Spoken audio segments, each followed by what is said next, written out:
حينما يأمر الله بشيء فلا مكان في الوجود للمصادفة العمياء، فكل ما يحصل في هذا الكون هو بإرادة الله وحكمته وتقديره، فكل أمر له حكمة وغاية، ولكن هذه الحكمة قد تغيب عن كثير من الناس ولا يدركونها. السلام عليكم ورحمة الله وبركاته. مرحبا بكل مشاهدي ومتابعي قناة كوارث وأحداث العالم، ننقل إليكم أحدث أهم الكوارث الكونية. فإذا كنت مهتما بمثل هذه الأحداث لا تنسى دعمنا بالضغط على زر الإعجاب والاشتراك في القناة، وشكرا لكم جميعا. هكذا إذا كما تشاهدون الآن أمامكم، ضربت العاصفة جيرار مناطق واسعة شمال غربي فرنسا، متسببة في حدوث أضرار جسيمة في المباني والممتلكات، حيث بلغت سرعات الرياح حوالي 163 كيلومترا في الساعة في مدينة بريطاني، فيما لا يزال حوالي 20,000 من السكان بدون كهرباء.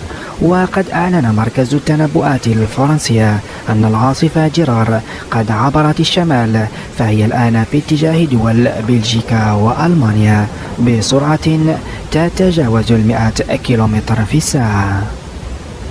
فما صرنا نشاهده يحدث الآن عبر العالم يجعلنا نقف كي نتأمل ونتذكر أن القادم من الأيام لها علاقة بما يحدث الآن، فلكل شيء سيحدث سببا، فنسأل الله الكريم المنان أن يكون القادم من الأيام خيرا للمسلمين أجمعين.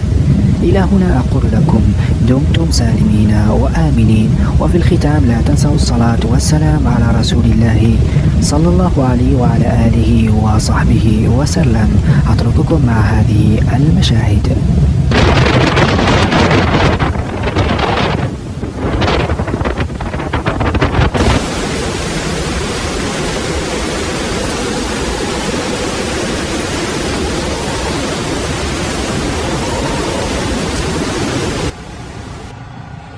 Spinni.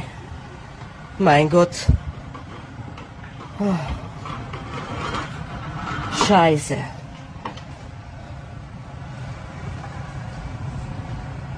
Oh. Wo klatscht denn? Das ist nicht.